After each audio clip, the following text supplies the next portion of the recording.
अस्सलामु अलैकुम। मिस्टर हिस्टिक्स में आपका स्वागत है, जहां इतिहास सुनाई देता है कहानियों की जुबानी।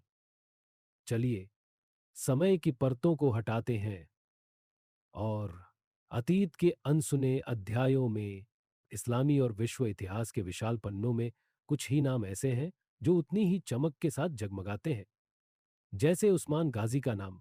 वह व्यक्ति जिसने उस साम्राज्य की नींव रखी जो दुनिया के सबसे लंबे समय तक चलने वाले साम्राज्यों में से एक बना, उस्मानी ऑटोमन साम्राज्य। लेकिन वे कौन थे, कहां से आए थे और कैसे एक कबीले का नेता 600 वर्षों। उस्मान गाजी का जन्म 1258 ईस्वी में सौगुत नामक कस्बे में हुआ था, जो आज के उत्तर पश्चिमी तुर्की में स्थित है। वह थे एर्तुगरुल गाजी के पुत्र, काई कबीले के मुखिया। यह एक तुर्की खनाबदोश कबीला था जो मंगोल आक्रमणों के कारण मध्य एशिया से पलायन कर गया था। बचपन से ही उस्मान में नेतृत्व के गुण दिखने लगे थे। वह साहसी, धार्मिक और रणनीतिक रूप से बुद्धिमान थे। वह ऐसे समय में पले बढ़े जब सत्ता का संतुलन लगातार बदल रहा था और संघर्ष आम बात थी। वो तलवार और ज्ञान दोनों में प्रशिक्षित थे। उनका कबीला उस कमजोर पड़ चुके बाइजेंटाइन साम्राज्य की सीमा पर आ बसा था। इर्तुगरुल की मृत्यु के बाद जवान उस्मान ने अपने कबीले का नेतृत्व संभाला। उस समय वो केवल 20 वर्ष के आसपास के थे। वो समय ऐसा था जब क्षेत्र अनेक पतनशील साम्राज्यों, आपसी संघर्ष कर रहे तुर्की कबीलों और ईसाई किलों में बंटा हुआ था।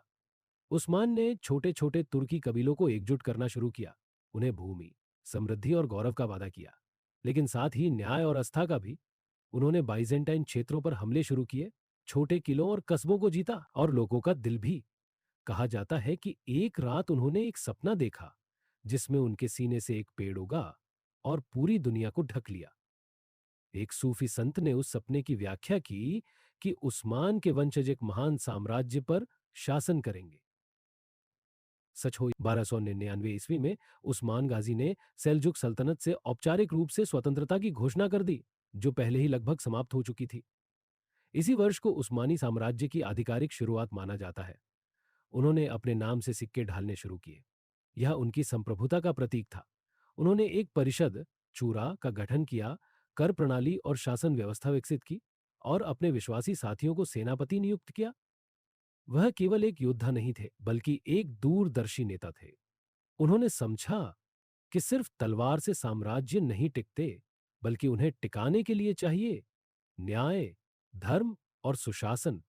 उन्होंने ईसाइयों और यहूदियों को उनके धर्म का पालन करने की स्वतंत्रता दी, जिससे उस्मान की नेतृत्व शैली का केंद्र बिंदु था इस्लाम।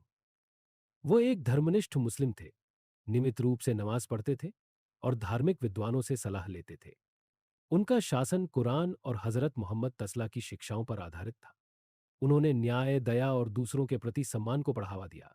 यहां तक कि युद्ध के दौरान भी उन्होंने अपने सैनिकों को लूटपाट और अन्यायपूर्ण व्यवहार से सख्त मना किया।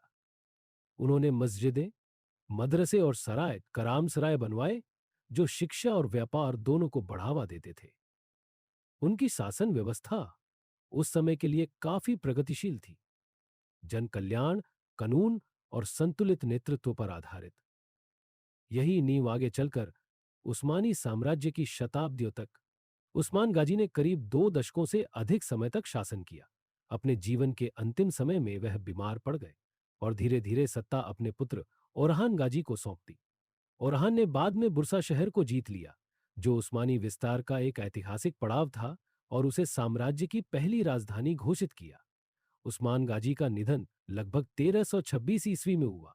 कहा जाता है कि मृत्युशैया पर उन्होंने अपने बेटे को यह उपदेश दिया, इस्लाम की सेवा करो, बड़ों का सम्मान करो, अपनी प्रजा पर दया करो, गरीबों की रक्षा करो, न्यायप्रिय बनो।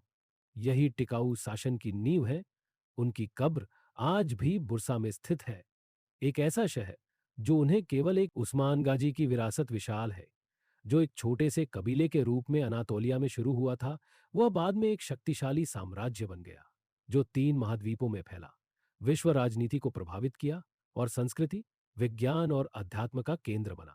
लेकिन साम्राज्य के आकार से भी ज्यादा उस संस्थापक की सोच और चरित्र कहीं अधिक प्रेरणादायक थे। उस्मान गाजी एक ऐसे व्यक्ति थे जो लोभ से नहीं, विश्वास से प्रेरित थे, जिन्होंने तानाशाही नहीं, दूरदृष्टि को अपनाया, आज वह केवल एक साम्राज्य के संस्थापक के रूप में नहीं, बल्कि नेतृत्व, एकता और आस्था के प्रतीक के रूप में याद किए जाते हैं। उन्होंने जो साम्राज्य खड़ा किया, वह 600 वर्षों से अधिक चला, लेकिन उन्होंने जो मूल्य छोड़े, आस्था, न्याय। वीडियो को अंत तक देखने के लिए आपका दिल से शुक्रिया। अगर आपको वीडियो पसंद आया हो तो लाइक, कमेंट और सब्सक्राइब करना ना भूलें। फिर मिलेंगे मिस्टर हिस्टिक्स पर एक नई ऐतिहासिक कहानी के साथ। इंशा अल्लाह।